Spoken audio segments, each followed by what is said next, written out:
welcome to our webinar where we get to meet Beto and Amy O'Rouke. And so, as you know, Beto is the Democratic nominee for governor of Texas. And we are lucky enough to meet both him and his wife, Amy O'Rouke. So welcome, Beto and Amy. We're so happy to have you all here tonight. Thanks for having us. Yeah, it's great to be with you. Congratulations on all the great success and everything that you all are doing. It's absolutely transforming what's possible in Texas right now. And there's literally not a day that goes by that Amy or I or someone on our team do not get asked, have you seen that great Mothers Against Greg Abbott ad that's on Twitter or Facebook or YouTube or any other social media platform? We just got a call from some really good friends that we know in Colorado who lost a child to gun violence and have been leaders in this fight. And they said, we're calling in from Colorado just to make sure you know about this group. So you all are the talk of the town, no matter what town and what state. So you're doing great work. And we're grateful that you've had Amy and me on today. And Amy and I haven't seen each other in 3 weeks. I've been on the road for the last 21 days. And so this is one of the few times we've actually been able to see each other, even on video conference. So thanks for bringing us together. Oh, I'm so glad that you're both here. And that actually, that gets to my first question, right off the bat. So Beto, you've been on the road since July 19th, and you have traveled to over 35 cities and towns across Texas. So what has made the biggest impression on you, and what have you learned so far? The best reason to do this is because it's the best way to win. And winning is our best chance at overcoming so many of the challenges that are before us, and so many, and being able to do some of the great things that we want to be able to achieve. There's just no one who's going to come into this state and save us for us. It's got to be us. And so my whole theory of the case is that if you show up for people where they are, regardless of where they live, and that could be in a deep blue urban area, it can be in a remote, rural, supposedly red county. But if you'll show up for folks and if you'll talk about the things that matter most to most of us, the quality of your kids' school, or whether your child's teacher is actually being paid enough not to work a second or a third job, your ability to make your own healthcare decisions, especially if you're a woman in a state with a total ban on abortion with no exception for rape or incest, investment in our communities, expanding Medicaid, and then so many other things that flow from that. That's how we make connections. But Amy and I have both seen this, that by going to these communities, we also get to learn from the people that we want to serve. And it makes us a better campaign, makes me a better candidate. When we win, I'll be a far better governor. And actually, the person who I see right underneath Amy on my screen is a woman named Laura Lehman, who we got to know when we were first running in 2017, 2018. And she literally, talk about one of the most generous people I've ever met. She invited us into her home to meet her son, Victor, and the rest of her family and her friends. And she wanted me to understand Medicaid. Medicaid may just be a term or even an abstraction for people who do not depend on it. But the Medicaid waivers, the equipment that they pay for, the need to reform and improve that system, in addition to taking Medicaid expansion in the state of Texas. I now understand that and can see that through Laura's eyes by showing up in her community and literally being invited to her home for an amazing lunch and a bunch of good cookies that one of her neighbors baked for us and sent us off with. So we get that too. We literally, every stop, every person we meet is more urgency and more reason to do this and more reason to win. So that's why we do what we do, and why I think it's just such a great way not only to run but necessary in order to win. Amy, I don't know if you feel any different. No, absolutely. I think every place that you go, the people that you meet and the stories that you hear, and the reason that people are coming out is enough to keep you on the road day in and day out. And it really brings home why we're doing this, and how more than ever, it's just really, really important that we win this. Great. So Amy, I have a question for you. You have been holding down the fort in El Paso, Texas. So how has it been for you raising 3 kids while Beto's been on the road for governor, campaigning all over the place?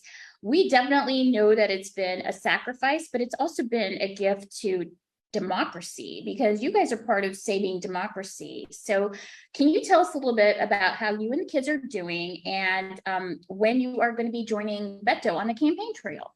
Yeah, well, again, Nancy, thank you for having both of us. So being part of campaigns has really been a part of our relationship really since we met. I mean, we met on a blind date, and I think within a month, Beto told me that he was going to be running for city council.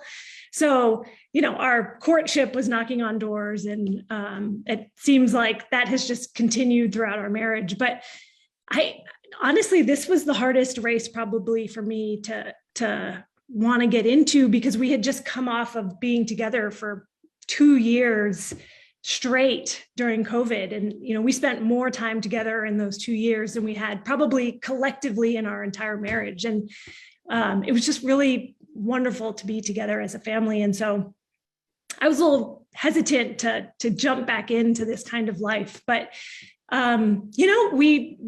we understand it. We know it. The kids are, in a good routine. And I think they're also old enough now. Our oldest, Ulysses, is about to turn 16.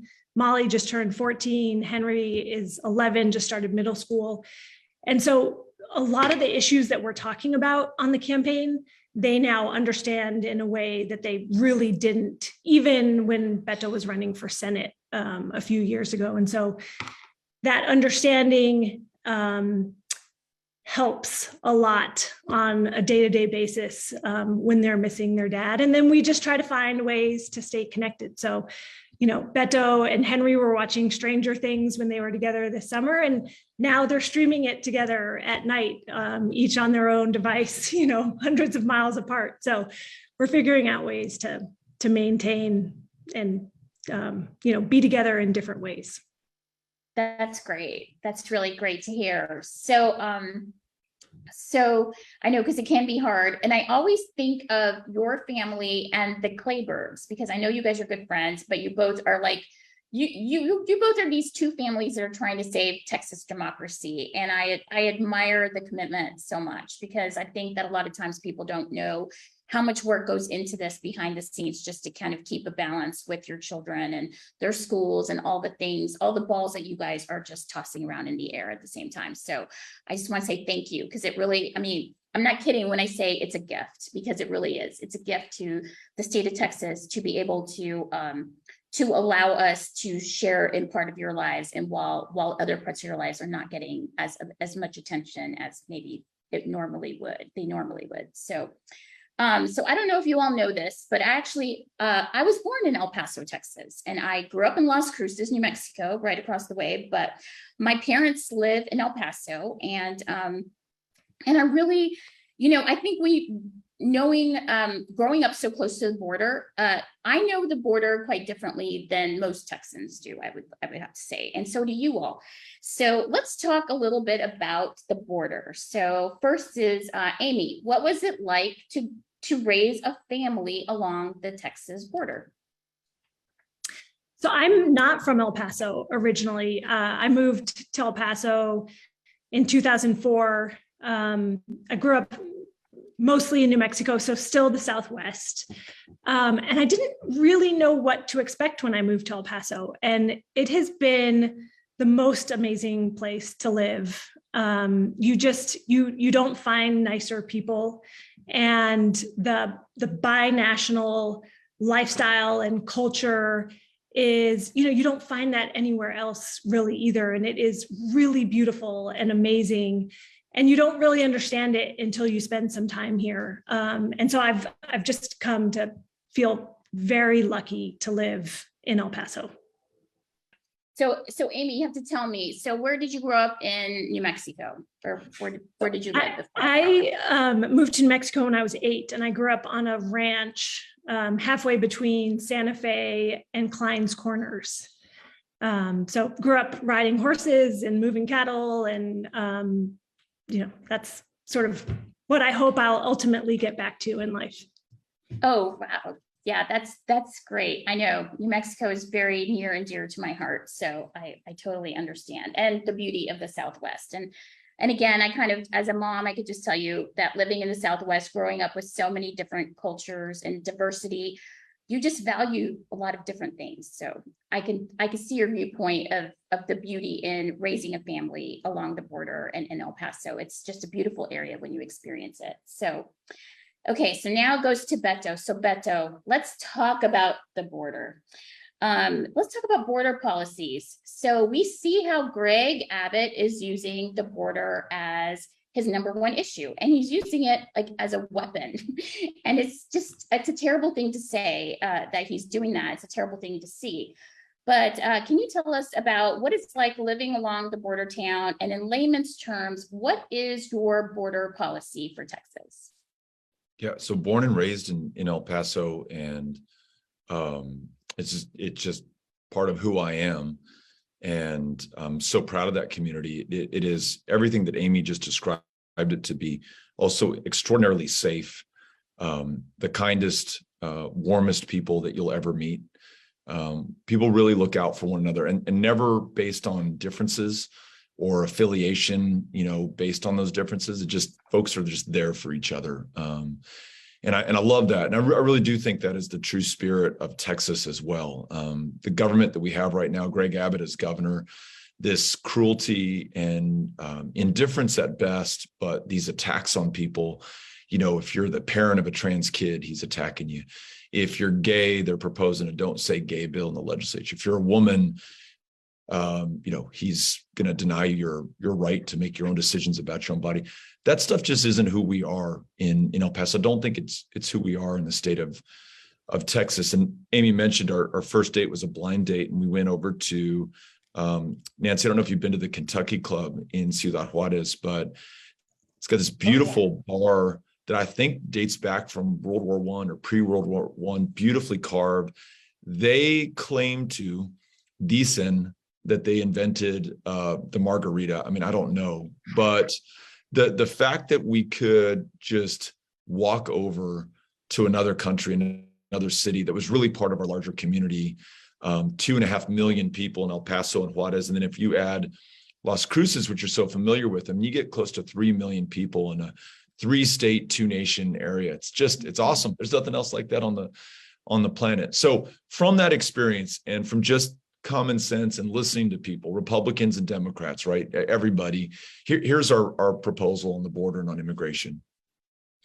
Take those who want to come here and do better for themselves and do better for us off the table. And by that, I mean, if you want to come here to work, there should be a safe, legal, orderly path for you to do that. Right now, as you all on this call know, there are people who try to cross in between the ports of entry for the privilege of working in a cotton gin in Roscoe or a slaughterhouse in the Panhandle or picking onions in Brownsville. I mean, this is the stuff that we all depend on, that they're doing, that for whatever reason, most kids born in the state of Texas just aren't willing to do. Ask the manager at that cotton gin in Roscoe, 46 jobs there.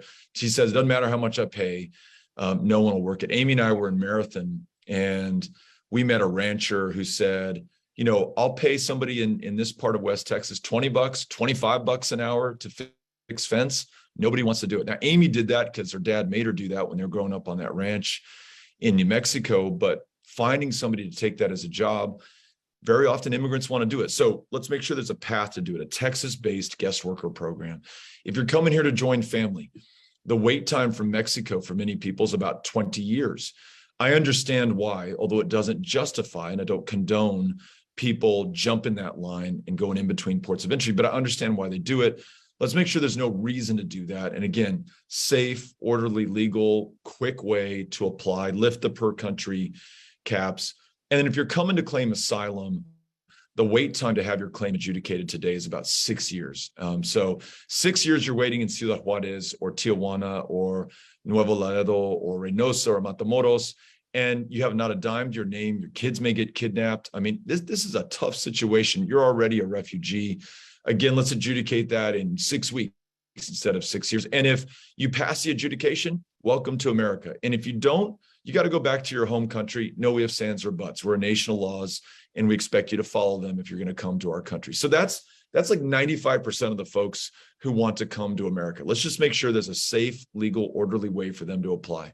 Now, the remainder, and it may be an even smaller percentage than 5%, are folks who might want to do us harm, who may threaten violence against, someone in this country, may be a drug trafficker bringing fentanyl in, may be a human smuggler. Those are bad people that we don't want in America. We take the haystack off the table, all of a sudden the needles are laid bare, and like a laser, we can focus on them, deter them, keep them from coming into this country.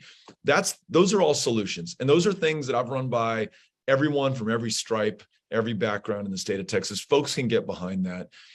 What Abbott has offered, and you all have done such a good job of pointing this out, are the stunts, the border wall, a couple of miles of it that is going to deter nobody, or sending migrants on buses to DC or New York at Texas taxpayer expense, no less, or this involuntary activation of the National Guard in Texas. 10,000 members have been activated with like a week to say goodbye to their families, their kids, their jobs for a 1-year deployment. They've had their earned tuition benefits cut in half. And one wife of a Guard member in Lubbock, Texas, stopped me at an event last year, and she said, my husband has not gotten paid in months. He's living in a man camp. They don't have a toilet. COVID is rampant. And for what? So the cost to our communities, to those members of the Guard, to our ability to actually lead on something we know better than anyone else is significant. It's a big reason we have to fire this guy, get him out of the way, and then make sure that we have someone in office who's going to focus on those solutions that most of us can get behind.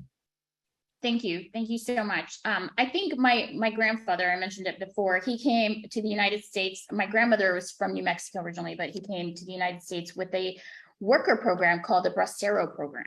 So that's how he was able to come over, and then he met my grandmother. They got married and they had children. And then, 2 generations later, here I am, college educated and contributing member of societies, which is really great. So we can have really good border policy issues. So I understand exactly what you're saying. So it is time for a change instead of dehumanizing like what Governor Abbott constantly is doing. So let's go to the next question. SB 8. Okay, SB 8 was passed in Texas, and women lost their rights to choose, but not our right to vote. So we can still vote, guys. For a little bit longer, we're still allowed to vote, but we may have lost our right to choose, but not our right to vote. And both the O'Rourkes and my family, we have teenage daughters, and this has really affected probably both of our families and how we think about our daughters and what we have to do to keep them safe, and what we have to do to overturn Roe versus Wade, not overturn them, but to protect Roe versus Wade. So I'm just going to ask you if you guys can tell us a little bit about how you talk about SB 8 with your children, your daughter and your sons, and how we should be talking about to our kids what SB 8 means and how to protect a woman's right to choose. So if each of you guys could just take your turn just talking, should we start with Amy first? Sure. I just never in my wildest dreams thought that our country would be going in a direction where my daughter would have less control over her life and less control over her future and her body than I did. I just assumed that was going to always go in the direction that we wanted it to. And so, it's really interesting having these conversations with our kids because, they don't necessarily know the science behind, a fetus and pregnancy. And so they have a lot of really great questions that, I had kind of set my mind to long ago. And so anyway, it has caused us to have these really great conversations where they are able to ask us whatever they want to ask. But it also, makes me realize the responsibility that I have as a parent in the state of Texas, where, schools are teaching abstinence only. They're not equipping kids with the information that they need to be able to protect themselves. And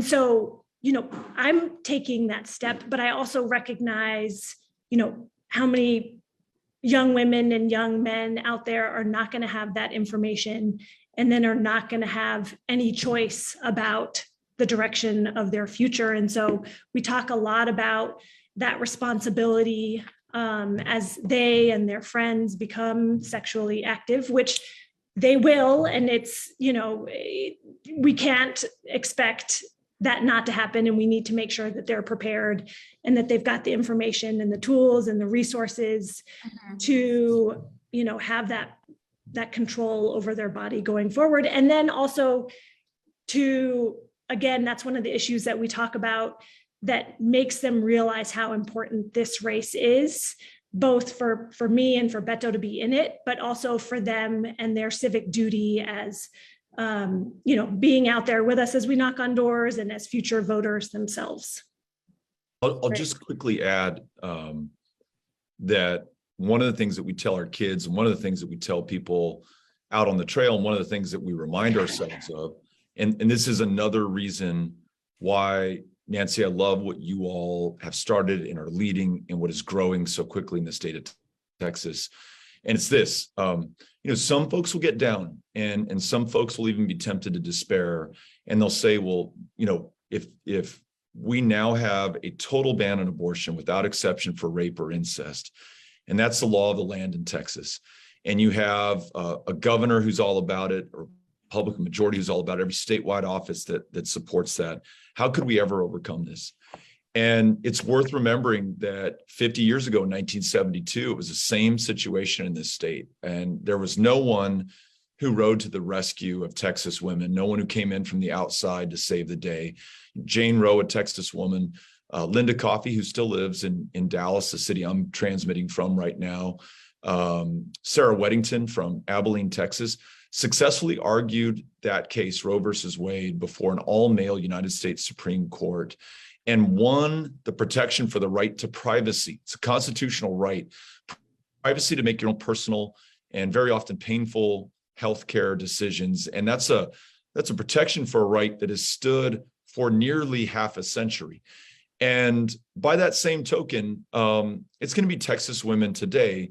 Mothers Against Greg Abbott is the best example I can think of, who are going to win that back. In other words, not only can we do this, we've done it before under much greater odds. And look at us where we are today. We're 5 to 4 points down from Greg Abbott, raised 3 million more than he did in the last reporting period, 500,000 individual contributions, the greatest number of which came from school teachers in the state of Texas, which is awesome.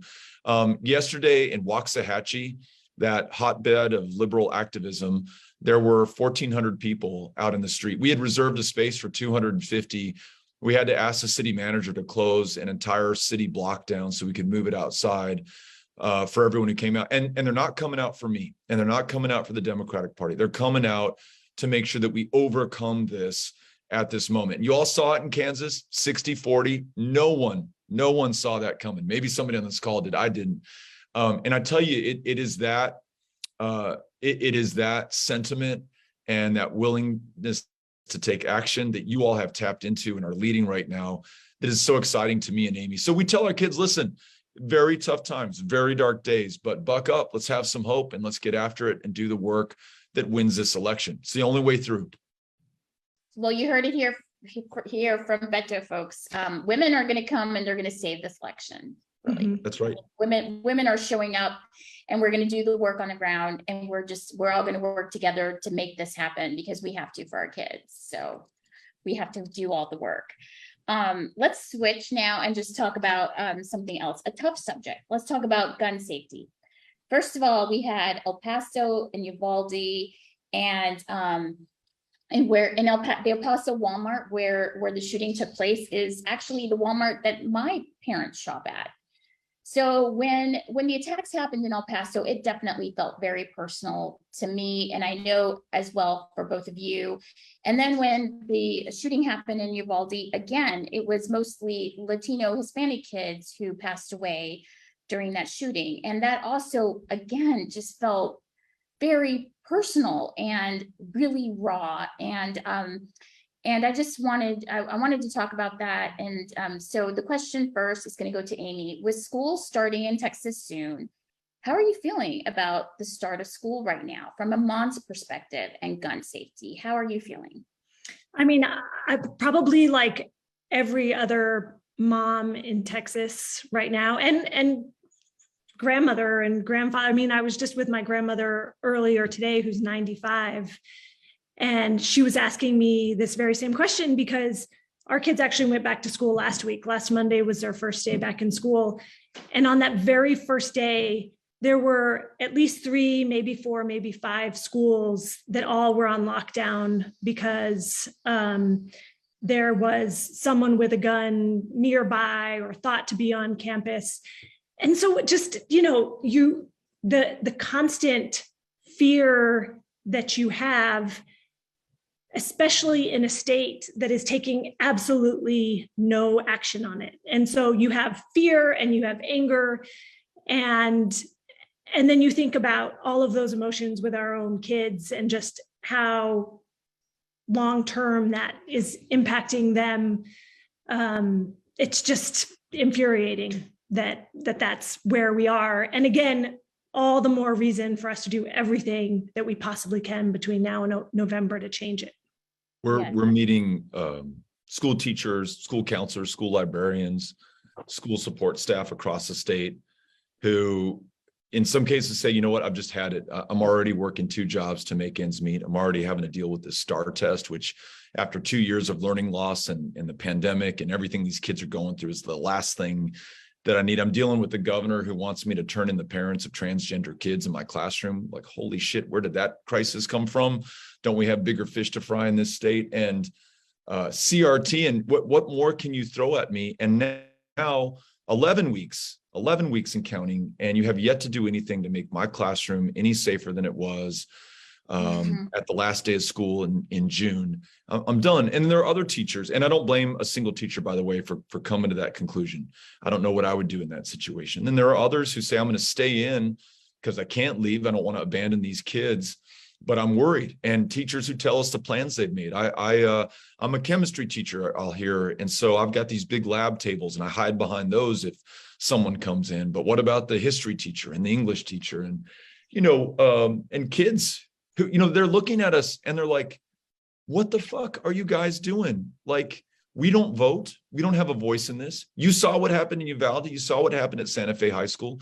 You saw what happened in El Paso and Sutherland Springs and Midland, Odessa. 5 of the worst shootings in U.S. history have taken place in this state in the last 5 years. And the only thing, literally the only change our state government and Greg Abbott has made is to make it easier for violent criminals to carry guns in public. They implemented something called permitless carry that does away with the license to carry program that used to require that you get a background check and you get some firearms training and there's some vetting before you carry a loaded gun in public. He did away with that. Cops, sheriffs, law enforcement in Texas begged him not to because they said, Governor, we denied 38,000 of these licenses to carry a firearm over the last 5 years. There's a lot of dangerous people out there who should not be armed on our streets. He turned his back on them and, kneeled at the throne of the NRA and was more concerned about his political standing with them than the lives of our kids. And, one more thing, Nancy, because you mentioned the border and immigration earlier and your connection to El Paso and that Walmart that your parents shop in, and that gunman who killed those 23 people at the Walmart in El Paso 5 days and 3 years ago. He was picking up the signals that Trump was sending with this rhetoric about invasion, these animals who are coming to get us, this infestation, and also what Greg Abbott was saying right here in Texas, the state in which that gunman lived, talking about defending yourselves and taking matters into your own hands. Those are direct quotes from from Greg Abbott. And so there's a real cost and consequence to this. And I know present company gets this, but it's worth sharing with our friends and family. This stuff isn't random. It's not just pure evil. I mean, obviously anybody who does this, I don't blame you for calling them evil, but if it's only evil, that's stuff that the God and the devil figure out, right? This is either we accept that we are inherently violent and murderous, and we just love to kill each other in this state, or that we don't have the right laws on the books or the right leadership in the right offices. So a couple of quick solutions. At a minimum, raise the minimum age for purchase for an AR-15 or an AK-47 to 21. That would have purchased us 3 more years in Uvalde for some kind of intervention for that young man.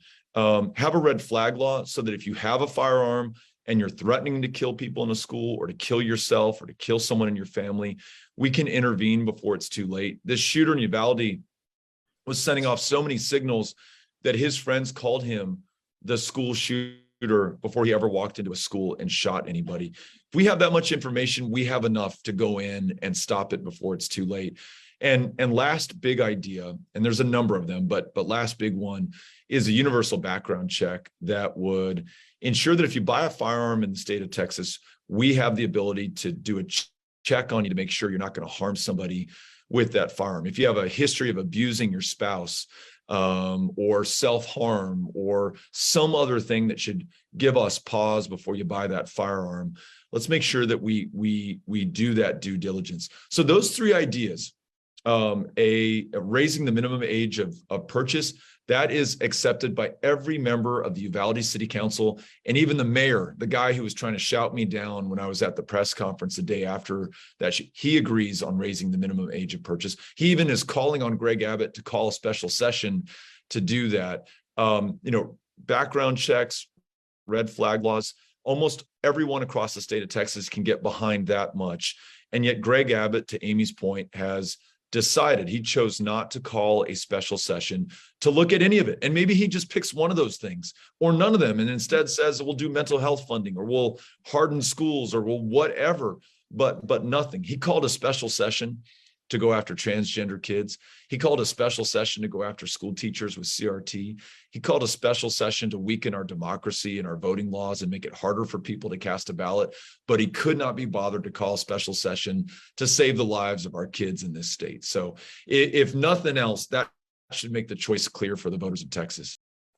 Yeah, absolutely. 110%. I'm completely with you there. And this kind of goes into education. So, ay Dios mío, as I always say, where do we even start with education? So I'm going to ask Amy, what are the important issues in education for you from a mother's perspective? So I look at this as a mother, but also I've been working in education for the last 18 years. Yeah. And, Beto referenced a minute ago, teachers fleeing the profession. And I've been focused the last 4 years on strengthening the teacher pipeline in El Paso. How do we recruit into the profession, ensure that people are going through a really high quality preparation program so that they're ready day one in the classroom, and then how are they best supported once they're in the classroom? And that's really important. But what we're seeing right now is this exodus from the profession because teachers aren't paid what they should be making for all the hard work that they're doing. And they're also coming out of, this is the 4th year impacted by the pandemic and virtual learning and, all of the stress that comes along with that and the fight over masks and CRT and gun violence. There are so many things that are happening in our classrooms that make it just an incredibly difficult job for teachers. And then on top of that, we've also moved to this very prescribed way of teaching that has really kind of, I think, sucked the joy out of the work for teachers.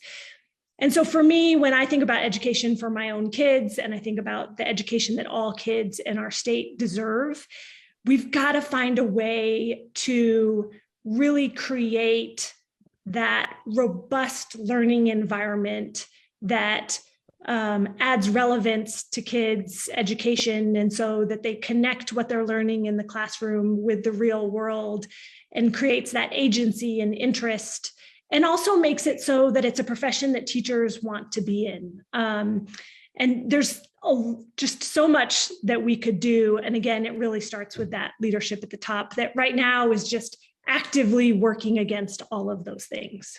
Yes. So let's turn it back. Yeah, let's turn it over to Beto, because he has somewhere to be in just a few minutes. So we can probably end with the education piece and some last words. Nancy, I wanted to share this with you specifically, and the great team that you put together. You all are so creative, and you've done something that's broken through in Texas, and to our friends outside of Texas who love Texas. The way just from the grassroots that you're getting out, just real stories from real people, these amazingly effective ads that everyone's sharing and talking about. And I wanted to share this with you. We know Abbott is telegraphing every play he's going to run to us. So on education, what they're going to say is that Beto doesn't want parents to be involved in their kids' education. This was the play that they think Youngkin won on against McAuliffe in Virginia, right? Make it about teachers versus parents, and parents are going to stand with parents and whatever. Who even knows if that's what happened in Virginia, but that's the thing he's going to do. I just want everyone to remember this just to start with. We all of us on here who have kids or who have had kids in the public school system have been very engaged in their education, and we absolutely encourage it. Amy goes to school board meetings. She gets very involved. She makes sure that our trustees know how we feel. She helps other parents to organize to do that. Laura Lehman is doing the same thing in North Texas right now, and I know about it because she's even connecting with me in El Paso about what's going on in North Texas. So Mothers Against Greg Abbott, the Beto O'Rouke campaign, the people in Texas, Democrats and Republicans who believe in public ed, we believe first and foremost that parents should be very involved in their kids' education. And so I always want to encourage that. But to the point that Amy made, in addition to being very engaged, let's make sure that we've got the backs of these school counselors. Amy's told me about some districts where it's, a counselor to student ratio of 1 to 500, 1 to 800, 1 to beyond that. These librarians who see folks coming into their libraries and literally carting off books in the year 2022 in the United States of America, which is just crazy. And I mentioned everything earlier, the STAR test, the low teacher pay. Retired teachers have not had a cost of living adjustment in 18 years. And we know that the cost of everything in their lives has gone up. And just the real disrespect shown to them by Greg Abbott. I think the other day he referred to them as thugs. And I don't know where in the world that would come from, but these teachers are struggling, and, beyond the academic value of what they do in the classroom, which is extraordinary, these teachers, these counselors, these librarians, these support staff, they're literally keeping kids alive right now. I met a teacher in Laredo, Maxine, middle school teacher, and I thought about her because our daughter was still in middle school. I knew our son was about to enter middle school. And she said, Beto, part of my opposition to the STAR test is after the pandemic, these kids have lost a grandparent, their folks may have lost their job. They're going through some trauma that we can only imagine. We're seeing levels of suicidal ideation and suicide attempts. She said, I've never seen before, and I've talked to older teachers and they've never seen it either. And she told us a tragic story about a 14-year-old girl who took her life in the school that she teaches at. She said, I'm just trying to keep these kids alive. And I've met so many teachers, and there's some who are on this call who, even though they don't get paid enough not to work a second job, are paying for extra meals for kids who are on free and reduced breakfast and lunch, but don't have a dinner or a meal on the weekend to look forward to. They're buying a new set of clothes for the kid who shows up in the same dirty jeans, like literally every day of the month. And then finally the teacher says, I can tell this kid's ashamed of himself and, is looked down upon by his peers. And I'm just going to buy him a new pair of jeans. And he can hold his head a little bit higher that next school day. These educators are my heroes, and they're central to this campaign. We're going to have their back. We're going to make sure they're paid enough not to work that second job, that we fully fund their retirement, that we replace the STAR test with something that actually works, that we have a TEA commissioner who is herself a classroom teacher. You know, she's been there, she knows it, the day in, day out struggle, the things that we may not understand about the hoops she has to jump through, the paperwork.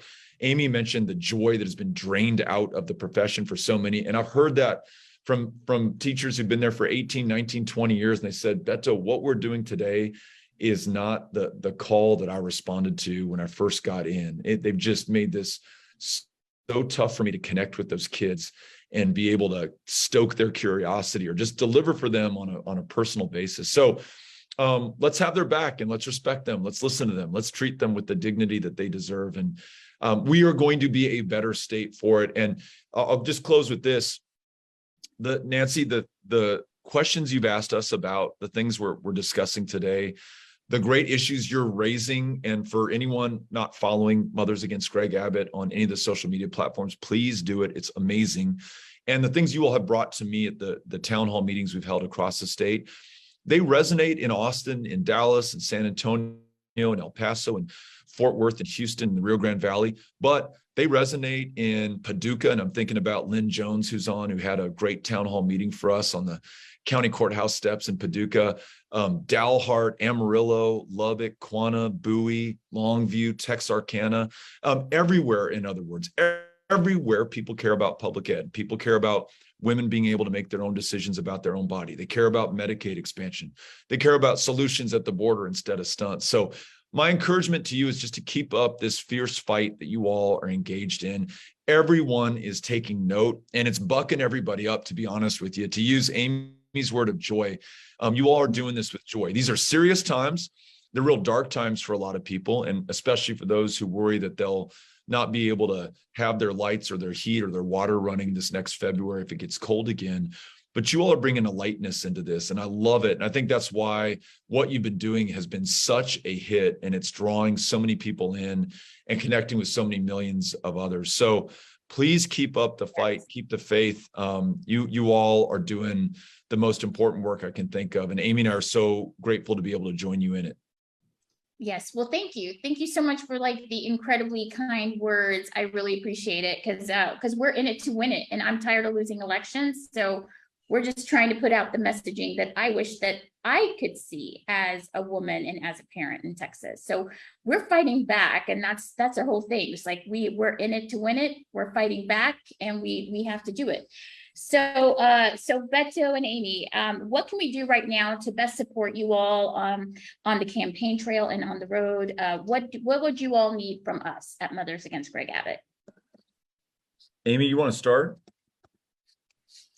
I mean, what you're doing is absolutely amazing. And so the more that you're able to continue that and amplify it, that's incredible.